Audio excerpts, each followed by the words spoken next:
material, and there may be some images on his phone. Those agents did see several images on the phone of prepubescent girls scantily dressed. This is literally the press release I'm reading you, which is on the screen. I know it's small, but it's on the screen. At the time, Utah County Special Victims Unit detectives were asked to take the matter over. On September 15th, yesterday, a search warrant was obtained for Zinn's phone. During a preliminary review of the phone, law enforcement, investigators did view over 20 images of children ranging from 5 to 12 years old in various stages of undress and sexual posing. There were several very graphic sexual text threads in which Zinn shared the images with other parties. Zinn admitted to investigators he gets sexual gratification from viewing and sharing the child sexual abuse material images with others, and that his preferred victim age is 5 to 12 years old. I'm literally just reading the press release. He is currently being held in the Utah County Jail for felony obstruction of justice, second felony obstruction of justice, and second felony sexual exploitation of a minor, 4 counts. There is no information at this time that he colluded with the shooter. The obstruction count is because he admitted yelling he was the shooter to give the shooter time to flee and to hinder law enforcement response. So anyways, again, this is not about the shooting suspect, but this just came out. Just minutes ago, I received this press release from the police. Okay? But that's the official press release from the Utah County Sheriff's Office. It's on the screen. I have posted it on my X account. You can go to my X account and read the whole thing. But I just wanted to let you know that that had happened. Yeah, I believe I should make sure of this. He was originally arrested, so I believe he is a man in some photos. I'm going to check here. Yeah, he's an older man, and I believe he is the man in some of the photos. There were original photos floating around of an old man, and people were saying that's the shooter, and it wasn't the shooter, but it was an older man who was taken into custody. He was the initial person taken into custody. But again, now, because that happened, he's not only under arrest for obstruction, he's under arrest for alleged child sex abuse material they found on his phone.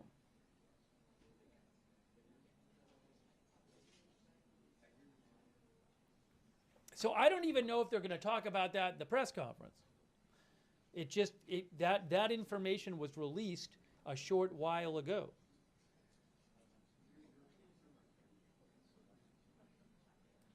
So that's quite a development.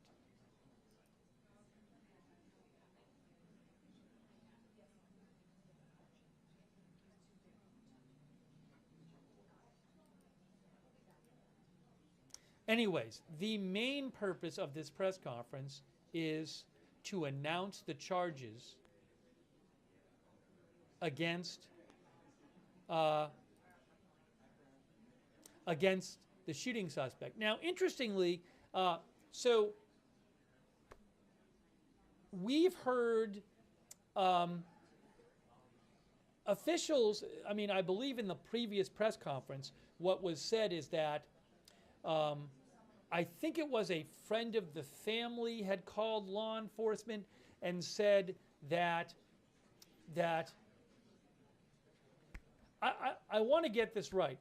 In my memory, what was said in the press conference was something like either a friend of the family or a family member had called law enforcement and said that the shooting suspect, Tyler Robinson, had either confessed or implied he had done this to a family member. So anyway, that's my general memory of what was said. It's not that specific. But the reason I'm bringing that up is I just saw some reporting from Matt Finn of Fox News. And Matt Finn says that the Washington County Sheriff told Fox News that the Charlie Kirk shooting suspect did not confess to authorities when he was turned in, and he asked for an attorney, and he did not talk. Okay, so we haven't seen any reporting that he actually confessed the suspect once he turned himself. Well, it's a little strange. I've seen some reporting which suggests he agreed to be turned in. We don't know the exact mechanics of him turning himself in, but from what I understand, he did agree to be turned in. It's not like because he reportedly met with his father first, and then then the father had him meet with a minister. But there's my understanding based on the past press conference and other reporting is that he agreed to be turned in. But I haven't seen any reporting suggesting that he has actually confessed after he turned in, for whatever that's worth. Look, we're going to get a press conference coming up. I'm guessing this will be clarified in the press conference. But again, Fox News is reporting that. Hold on 1 second here.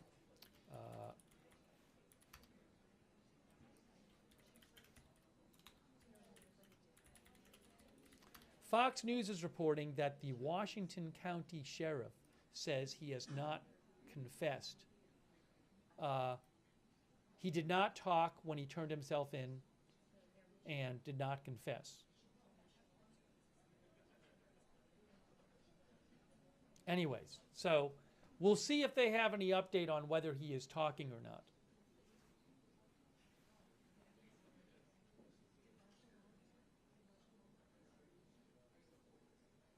And maybe we'll get more details on how the whole turning in thing went.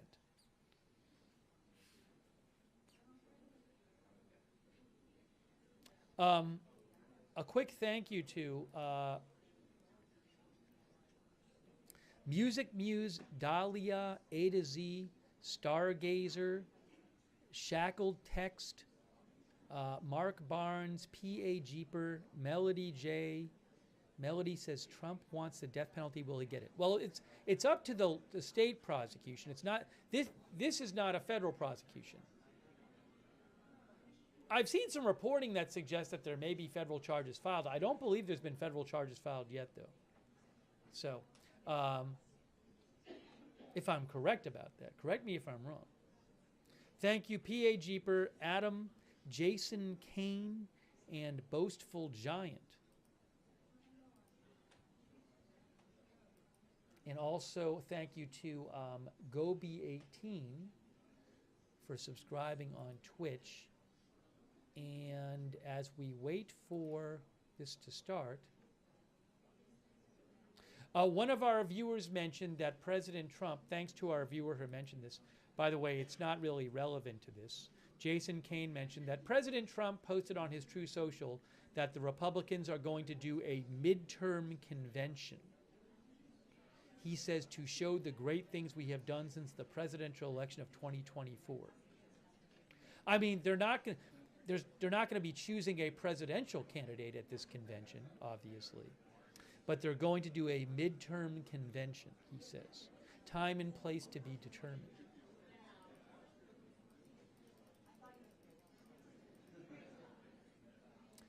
Thank you also to our moderators. Beth Mythical is there on YouTube. Thank you so much. Beezy is there. Thank you. Over on Twitch, 13 Alamo, Bastion Girl, Good Luck Duck, I Got That Fire, Matthew Co, High 3, thank you. On Facebook, thank you to our moderators over there. Charlotte Webb. Thanks, by the way, to Bit-Oot Iwa for subscribing, and Sharon Klassen Gosselin for subscribing on Facebook. Hey, Margaret Riley, thanks for moderating. Thank you as well. Thanks to Kay and Margaret for subscribing as well. Thanks to Shannon Davis Hughes for moderating and subscribing too on Facebook.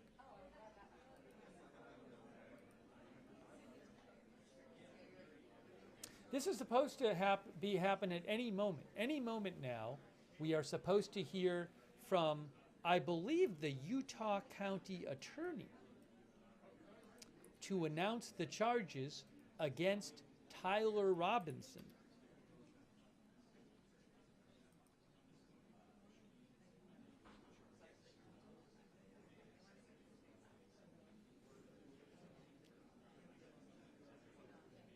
Now, there's also supposed to be at around 5 p.m. today, Eastern Time, about 3 hours from now, Tyler Robinson is supposed to make his first appearance in court, although I believe it's going to be a remote appearance.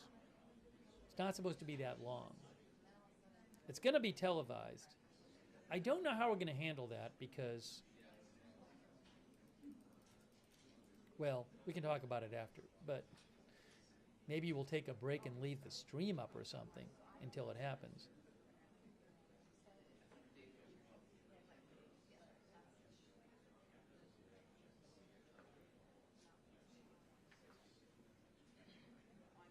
What's happening now? Let's see. Thanks, Bonnie. Good morning, everybody. Here we go. Don't go live yet. We're going to be a little bit delayed. We're in the process of not only filing the documents, but also printing them so that you have hard copies. Since it's so close to the news conference, we want to print as many as we can, and we're also going to be posting it when it is filed. But unfortunately, that means that the news conference is going to be delayed probably another 10 minutes or so. Oh, okay. So we just ask for your patience That's as fine. we continue to get that process going and completed so that we can continue and Jeff can appear before you. Again, to answer some of your initial questions, Jeff is the only one who's going to be speaking. He will take questions afterwards. He will go through the charges and list them for you, and then we'll open it up to questions, and we'll try to do it as orderly as we can. So we appreciate you being here, and we appreciate your patience as you go through this process with us. We'll be right back with you. Hey, we're going to be able to go over the document after. That we can do. That's 10 minutes isn't bad. I thought he was going to say like an hour to like print stuff. Thank you to Vanessa. I appreciate that, Vanessa. Vanessa says there are multiple people on X saying something big was happening to Charlie the day before. Well, look, I mean, all I can tell you is right now, officials have said that previously said they don't have evidence that anyone else is connected to the shooting. So now that could change, this being an investigation, but so far there's been no evidence presented that the shooter shared plans with anyone. But you know, we'll see how what turns out with the investigation. Thank you, Sherry94 as well. Yeah, as long as I have video of it, I will cover the memorial service on Sunday for Charlie Kirk. President Trump is going to that. As long as I have video of it, I'll cover it. I should have video of it, but we'll have to see. Thank you, Sherry94. So in about maybe 7 or 8 minutes, press conference coming up with the charges announcement. Charges announcement for Tyler Robinson. They said they're printing the documents and they're going to post the document and they're posting it online as well.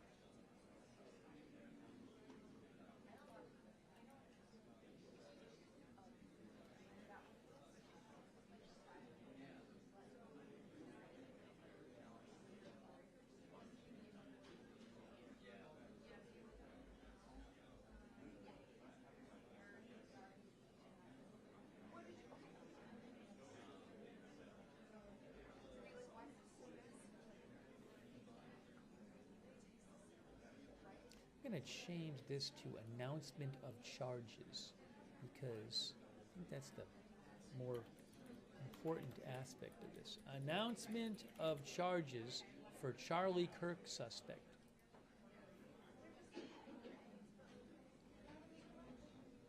These are not federal charges. This is at the state level. This is, well, I guess it's state charges made by the county prosecutor. Utah County Attorney is going to speak, Jeffrey S. Gray. He is the one who is going to be speaking.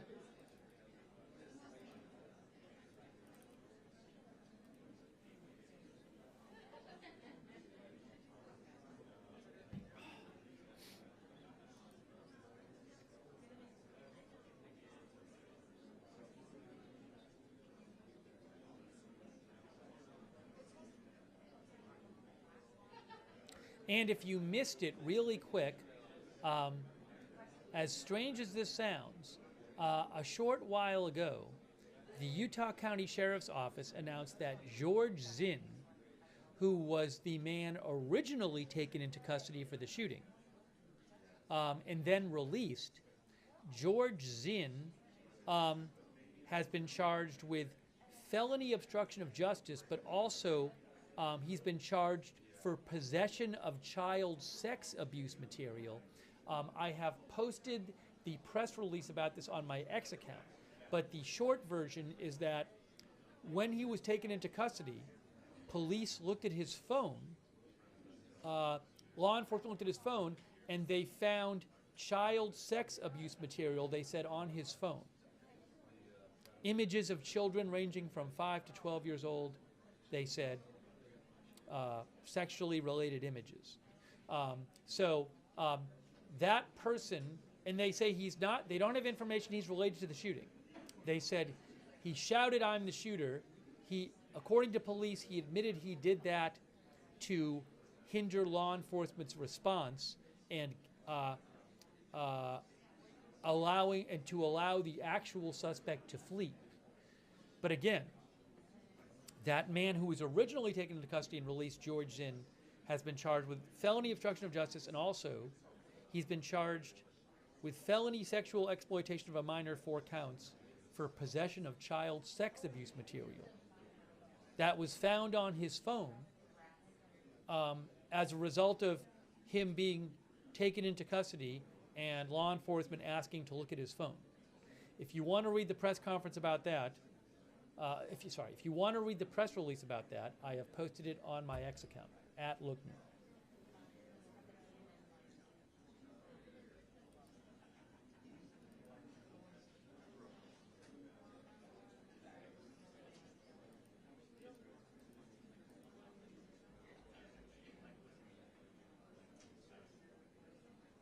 Now, supposedly, there are going to be some more details released today, because in the previously, I saw an interview with Governor Cox of Utah, where he said that on Tuesday, when the charges were announced, we would be getting more details. And they're going to be releasing a charging document, I believe, with more details.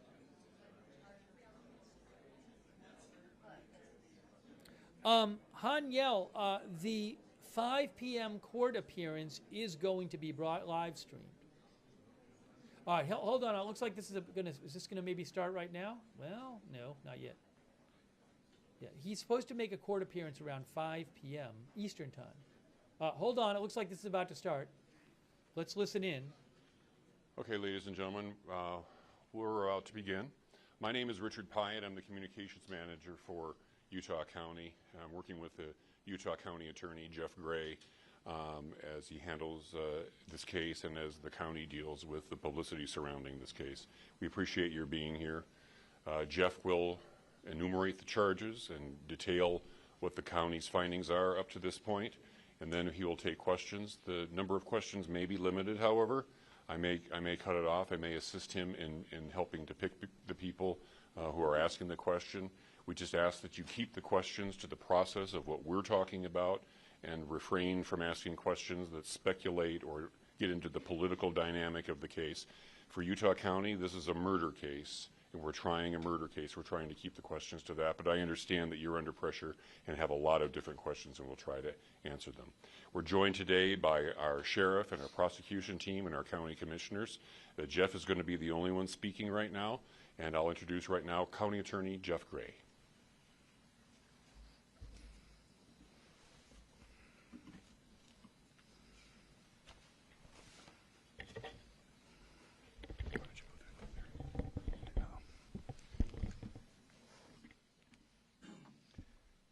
murder of Charlie Kirk is an American tragedy.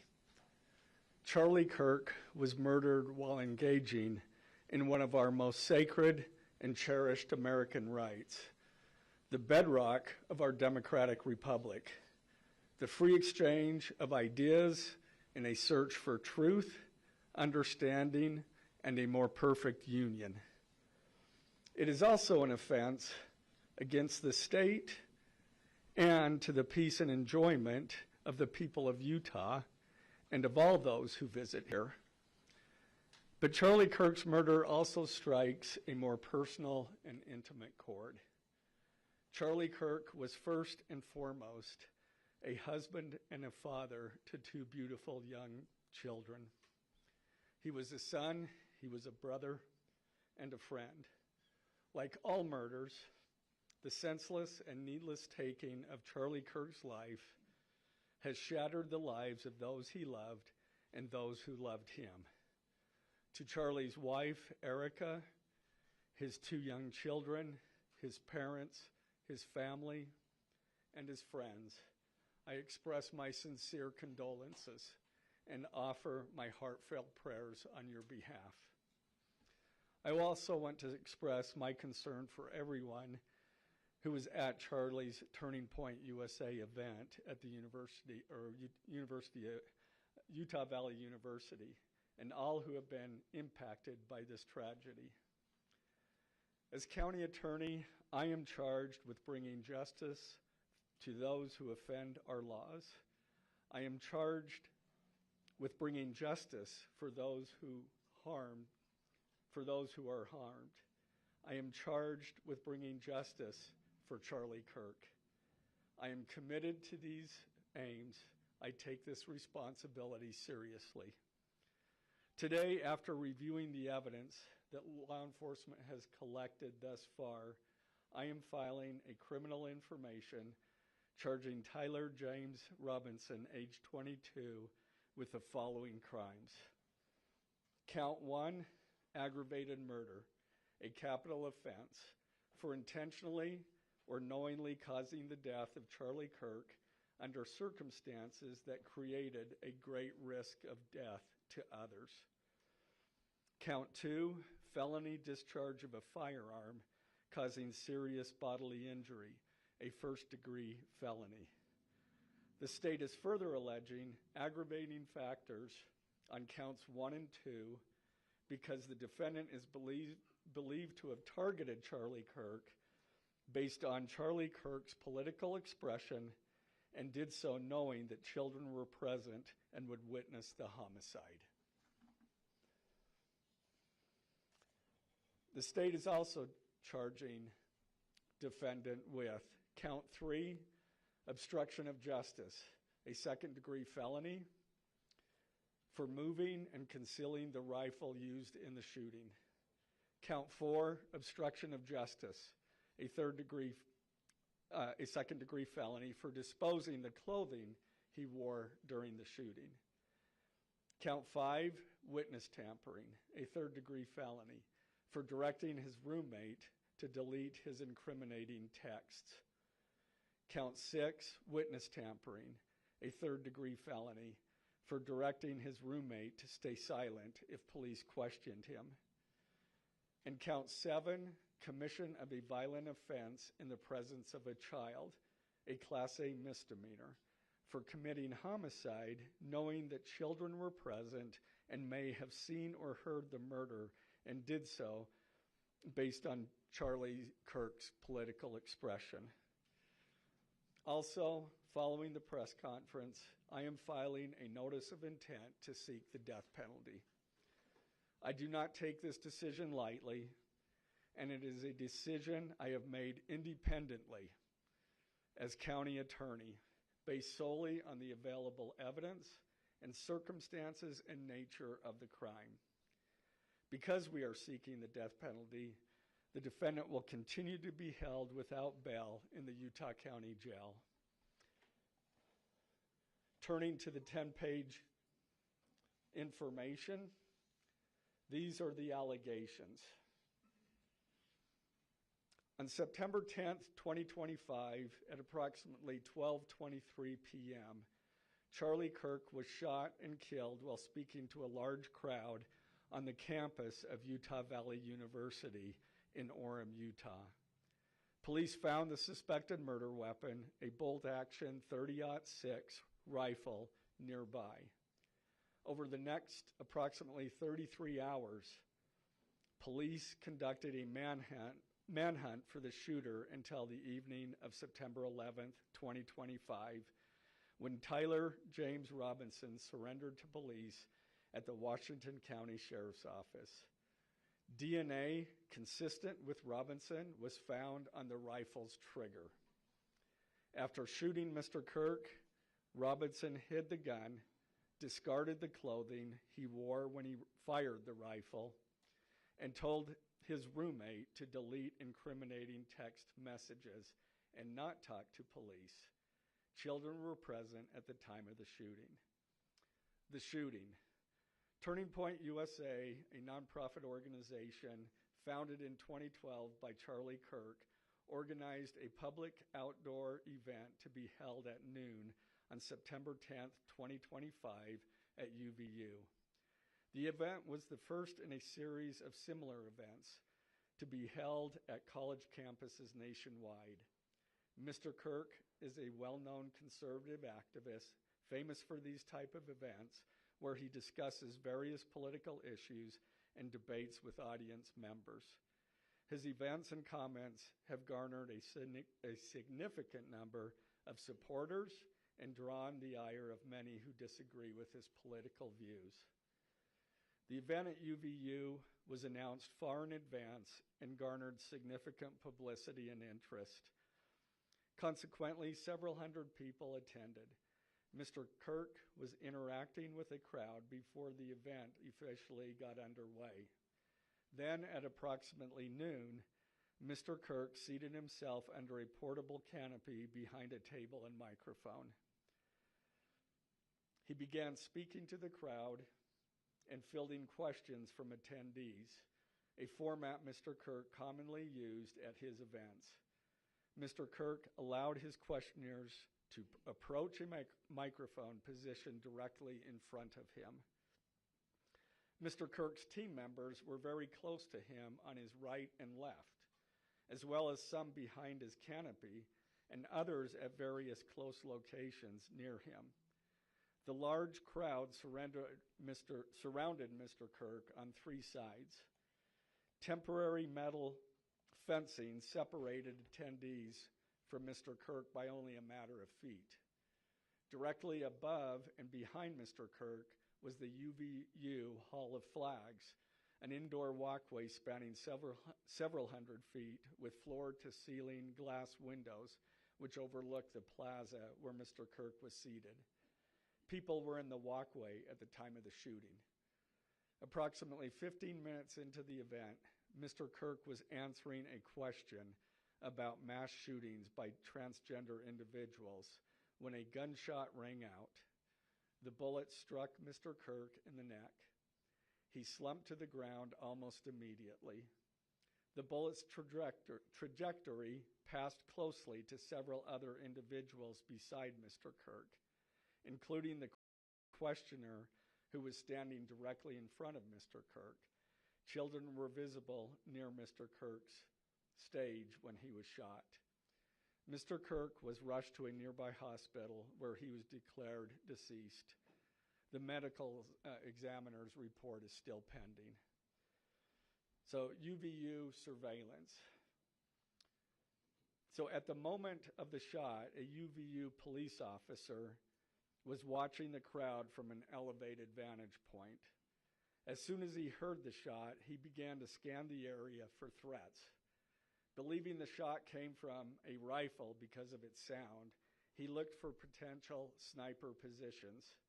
He noted a roof area approximately 160 yards away from Mr. Kirk as a potential shooting position and rushed there to look for evidence.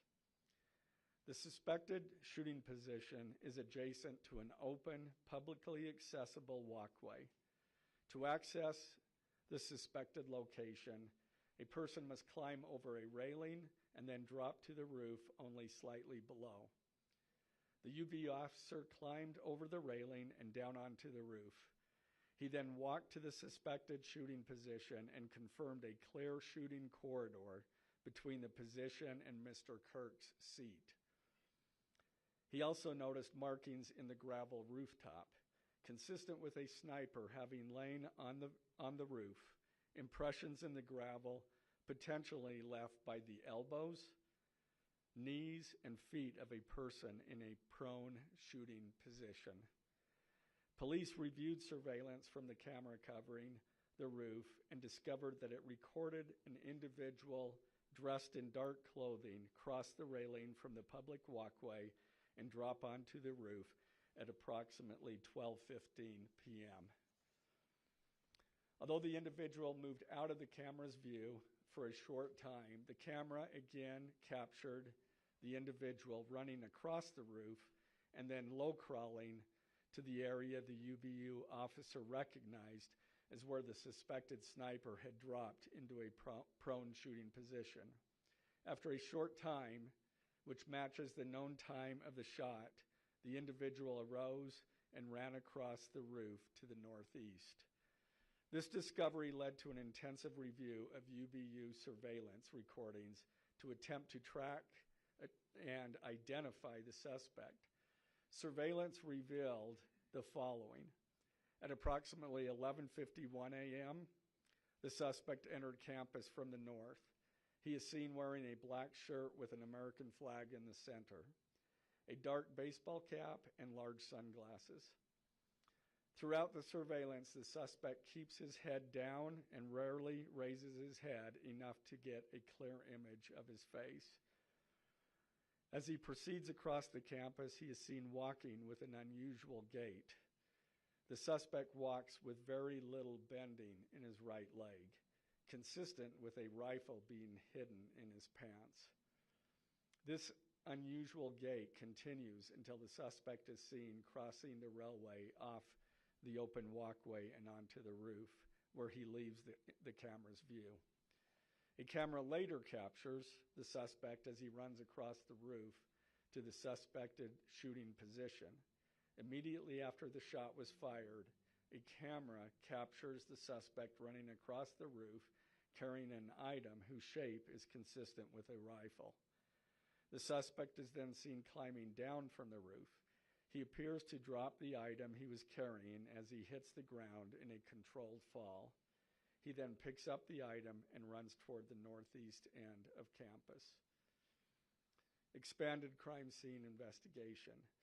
Law enforcement officers followed the suspect's escape path to the northeast end of campus, where they believe the suspect left campus and entered a wooded area. In that wooded area, investigators found a bolt-action rifle wrapped in a towel. The rifle contained 1 spent round and 3 unspent rounds. This is consistent with the facts officers observed at the time of and immediately after the shootings. No shell casings were found on the roof, suggesting a bolt action rather than an auto-loading weapon, and only a single round was fired. Each round in the rifle contained an etched inscription as follows. The fired cartridge was etched, "No Tice's bulge, OWO, what's this?"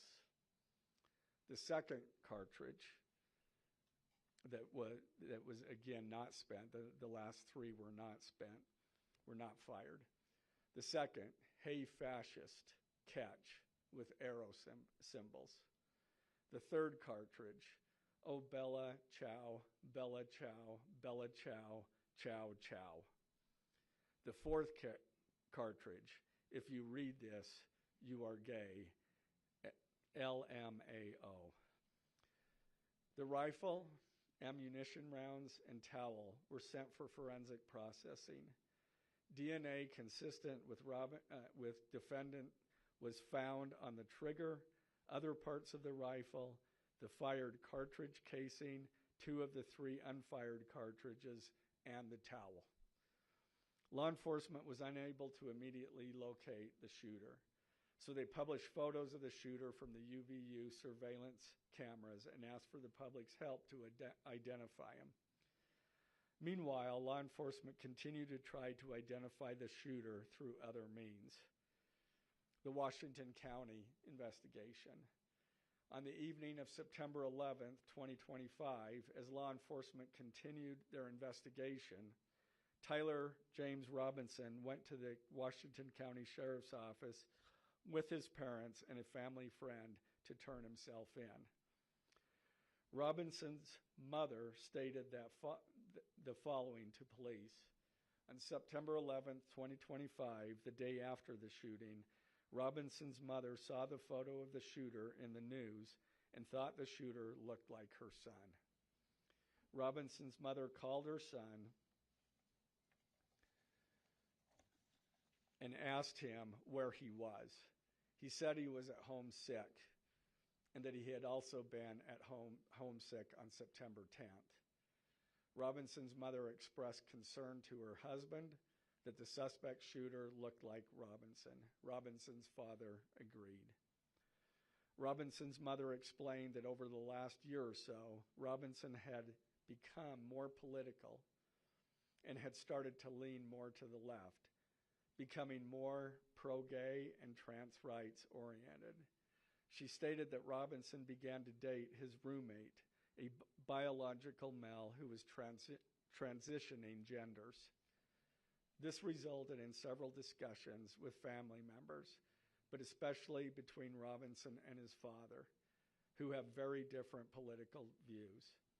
In one conversation before the shooting, Robinson mentioned that Charlie Kirk would be holding an event at UVU, which Robinson said was a stupid venue for the event. Robinson accused Kirk of spreading hate. Robinson's father reported that when his wife showed him the surveillance image of the suspected shooter in the news, he agreed that it looked like their son. He also believed that the rifle that police suspected the shooter used matched a rifle that was given to his son as a gift. As a result, Robinson's father contacted his son and asked him to send a photo of the rifle. Robinson did not respond. However, Robinson's father spoke on the phone with Robinson. Robinson implied that he planned to take his own life. Robinson's parents were able to convince him to meet at their home. As they discussed the situation, Robinson implied that he was the shooter and stated that he couldn't go to jail and just wanted to end it. When asked why he did it, Robinson explained there is too much evil and the guy, referring to Charlie Kirk, spreads too much hate. They talked about Robinson turning himself in and convinced Robinson to speak with a family friend who is a retired deputy sheriff. At Robinson's father's request, the family friend met with Robinson and his parents and convinced Robinson to turn himself in. The family friend spoke to police and reported telling Robinson that it would be best if he brought all evidence with him to the sheriff's office to avoid police having to search his parents' home. The friend also asked Robinson if he had any clothes that were related to what he did. Robinson replied that he had disposed of the clothes in different areas. The roommate. Police interviewed Robinson's roommate, a biological male who was involved in a romantic relationship with Robinson. The roommate told police that the roommate received messages from Robinson about the shooting, and he did provide those messages to police. On September 10th, 2025, the roommate received a text message from Robinson which said, "Drop what you're doing. Look under my keyboard." The roommate looked under the keyboard and found a note that stated, quote, "I had the opportunity to take out Charlie Kirk, and I'm going to take it." Police found a photograph of this note. The following text exchange, then took place. After reading the note, the roommate responded, "What? You're joking, right? Robinson, I am still okay, my love, but am stuck in Orem for a little while longer yet. Shouldn't be long until I can come home, but I gotta grab my rifle still. To be honest, I had hoped to keep this secret till I died of old age. I am sorry to involve you.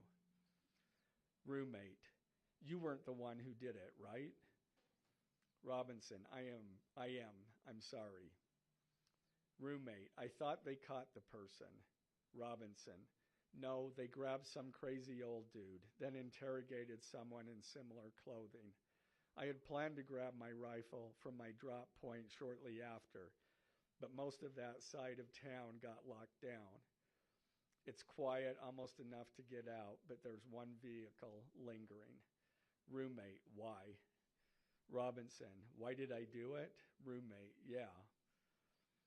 Robinson, I had enough of his hatred. Some hate can't be negotiated out. If I am able to grab my rifle unseen, I will have left no evidence. Going to attempt to retrieve it again. Hopefully they have moved on. I haven't seen anything about them finding it. Roommate, how long have you been planning this? Robinson, a bit over a week, I believe. I can get close to it, but there is a squad car parked right by it. I think they already swept that spot, but I don't want to chance it. Robinson again, I'm wishing I had circled back and grabbed it as soon as I got to my vehicle. I'm worried what my old man would do if I didn't bring back Grandpa's rifle. IDEK if it's had a serial number, but it wouldn't trace to me. I worry about prints. I had to leave it in a bush where I changed outfits. Didn't have the ability or time to bring it with. I might have to abandon it and hope they don't find prints. How the F will I explain losing it to my old man? Only thing I left was the rifle wrapped in a towel. Remember how I was engraving bullets? The F in messages are mostly a big meme. If I see notice bulge UWU on Fox News, I might have a stroke all right. I'm going to have to leave it. That really effing sucks. Judging from today, I'd say Grandpa's gun does just fine, IDK. I think that was a $2K scope. Wink, wink. Robinson again. Delete this exchange. Again, Robinson. My dad wants photos of the rifle. He says Grandpa wants to know who has what. The feds released a photo of the rifle, and it is very unique. He's calling me, RN. Not answering. Robinson. Since Trump got into office, my dad has been pretty diehard MAGA. Robinson, I'm going to turn myself in willingly. One of my neighbors here is a deputy for the sheriff. Again, you are all I worry about, love. That came from Robinson. Roommate, I'm much more worried about you. Robinson, don't talk to the media, please. Don't take any interviews or make any comments. If any police ask you questions, ask for a lawyer and stay silent. The search for Robinson's residence. Police executed a search warrant on Robinson's residence. During that search, police discovered a shell casing with etchings like the etchings found on the shells in the rifle near UVU. Police also found several target boards with bullet holes in Robinson's home. Now, as I stated in the beginning when I read those allegations, these are allegations. And like the evidence set forth in this statement, those allegations, what you've heard from the media, even from state and federal officials, has not been tested in the crucible of a jury trial. I understand the public's desire to know the facts. My own family members have pressed me for information. Why are we reluctant to share the details of the investigation itself?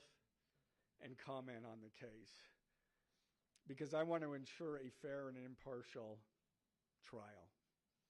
I became a prosecutor because of my love for the ideals of this great country and the principles embedded in our Constitution. The free exchange of ideas and opinions is critical to this great American experiment, but so too are the protections afforded to the accused found in the Fifth and Sixth Amendments: the right against self-incrimination, the right to a speedy and public trial, the right to the effective assistance of counsel, the right to confront one's accusers, and the right to compel the attendance of witnesses. And perhaps most importantly, under our Constitution, the accused is presumed innocent until we, the state, prove to an impartial jury of defendant's peers his guilt beyond a reasonable doubt. That jury cannot rely on our allegations, on what they hear in the news, or on what they hear from a public official. The jury is the sole trier of fact, and they will ultimately determine those facts based on evidence a trial judge has determined is admissible. Again, as prosecutors, we bear the burden to prove guilt beyond a reasonable doubt. But make no mistake, we welcome this burden. I'd like to now introduce my trial team who will be charged with prosecuting the case. This is a veteran and expert team of some of the state's best trial attorneys. Chad Grunander, who is one of my two chief deputies, Ryan McBride and David Sturgill on the far right there. And those two were very much involved in preparing search warrants, did a phenomenal job, worked day and night to see that accomplished well after Robinson was taken into custody. Also, Lauren Hunt, she is one of our special victims prosecutors, and Chris Ballard, my second chief deputy, who will be handling motions.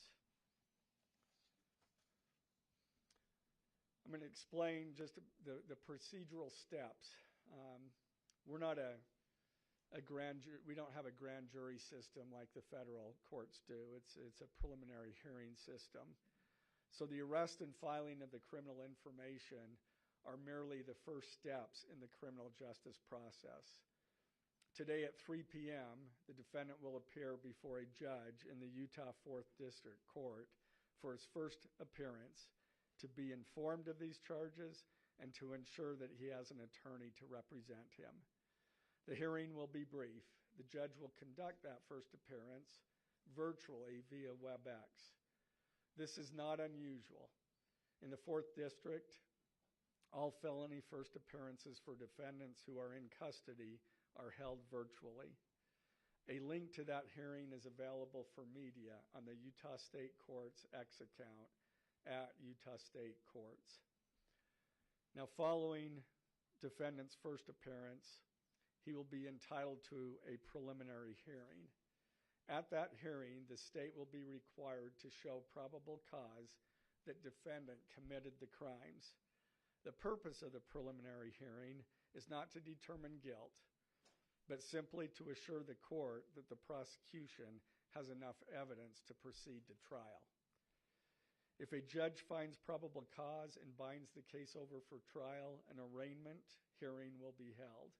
At that hearing, a judge will again inform defendant of the charges against him and require him to enter a plea to each charge.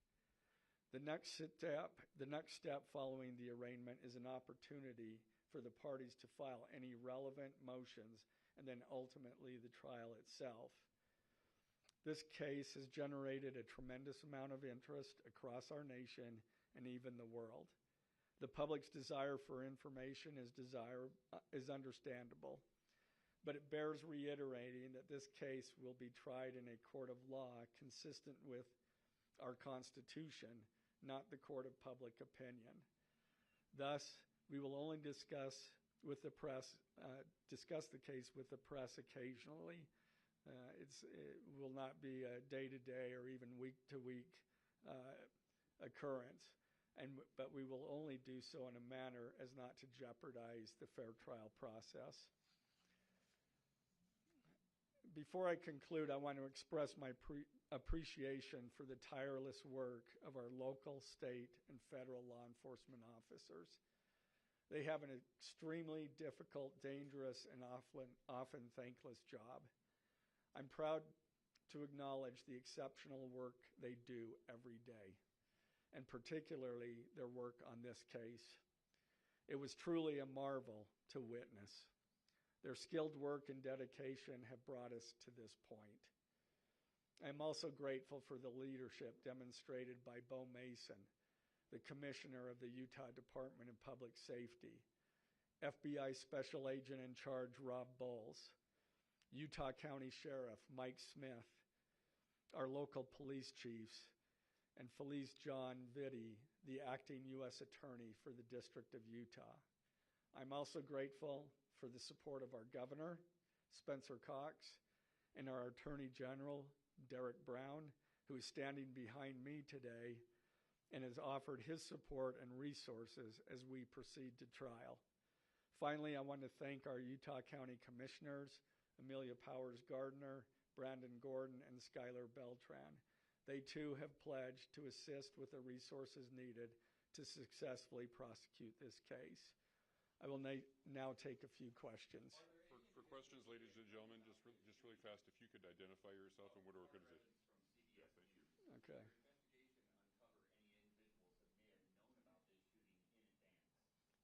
They are still looking into it. It's an undergoing investigation. So is that a possibility?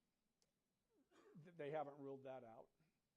Ed Lavandera with CNN. The text message that you exchanged with the roommate, can you kind of give us a sense of, did that happen over several hours? Did it happen before? I don't have that information. Emily Anderson, Stern, the Salt Lake Tribune. I know, acknowledging that you made this decision to pursue the death penalty independently, did you hear it all from the Trump administration or Governor Cox's administration as you were working on these charges? I talked to officials from both administrations, but I was not pressured to make a decision. I understood their feelings on it because it was in the news, but we didn't really discuss that. Mr. Gray, the FBI director. Do you have any indication that transgender issues played a role in the motivations for this shooter? I'm going to stick to what I just stated in my public, in our information. I think that is pretty much set forth there. Mr. Gray, Ben Winslow, Fox 13 News. Just asking, are you planning to file additional charges against anyone else in connection with this? Again, we don't have any information at this point of additional suspects, but I know that our law enforcement agencies are continuing to follow leads. Mr. Gray, the FBI director today said that you are, quote, or that other people, a number of people are being investigated and interrogated. So it seems that there are people who might be up for possible. Yeah, I'm not. Do you think the suspect was a lone wolf, or could this be part of a... I can't comment on that. I'm not aware of all their investigation. I just know that these agencies are continuing to investigate this case and follow all leads. Dennis Sophia with BBC News. Would like to know, how does this possibly interface with any federal charges? That's up to the feds. They have different charges, and they're reviewing the evidence. And after they review the evidence and the law, they could file charges, but I'm not privy to exactly what they're looking at. Dennis Sophia with the BBC.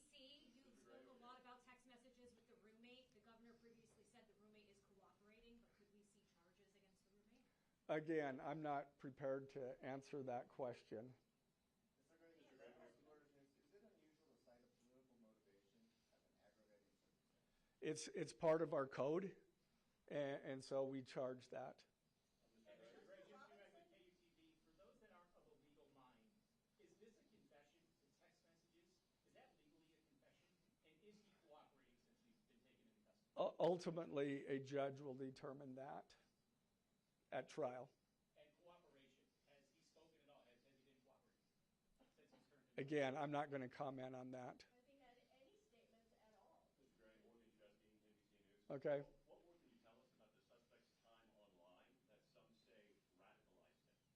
I am not aware of that information. It's, again, still under investigation. And has he expressed any remorse so far about this attack? I am not going to comment on that. Is he continuing to not cooperate? I am not going to comment on that. Mr. Gray, the FBI director has been way out in front in terms of presenting evidence to the public. Your team has been very circumspect, very measured in what they've laid out. Has that hampered your investigation and your build-up to this? Well, as attorneys, we typically like to control that information to preserve an impartial jury and a fair trial. Excuse me? I don't have that information. Can you tell us more about what the family may have said in interviews? Um, His mother? What the family said is what I provided. Mr. Gray, do you anticipate that the defense will try to get this trial moved out of Utah County, and how will you respond to that? That from where? From Utah County. That the defense will be from Utah? You're currently listening to live I- the questions I being couldn't asked about predict what they're going to do. Tyler Robinson and the charges being brought against him here. Live feed from Agenda Free America. I want to say thank you to Agenda Free America for doing so.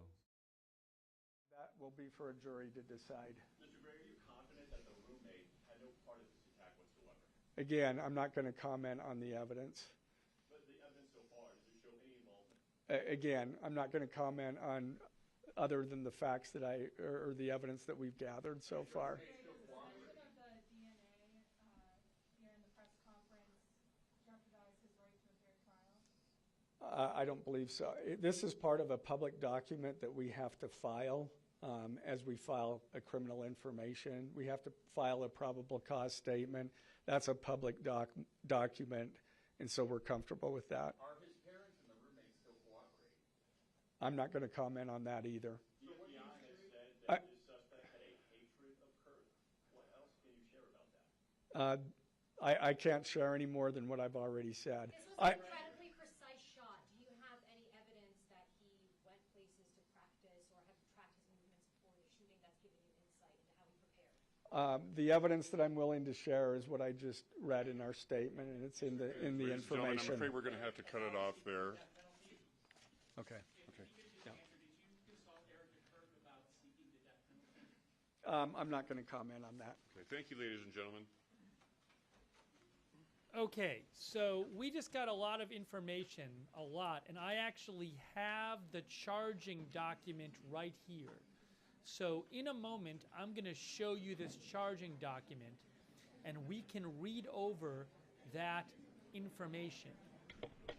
If you give me 1 second here, I'm just going to post something, but I have that document with basically the I think all of details. you, all of you know that the charges will be available online. We're in the final stages of processing that, and they'll be available on the utahcounty.gov website as well as on the Utah County Attorney's website. So look for them there. Thank you. I'm going to show you that right now. Okay, so let's look at the charging document. I need about 2 seconds here. I actually have the document with what was read in the announcement in front of me. So I'm going to show you that right now. We got a lot of information. He has been charged with multiple, I think maybe 7 charges, but I'm going to show you, and we can go over it in detail, what was just said. I just want to post one thing from this. Tyler Robinson's text with roommate from charging document.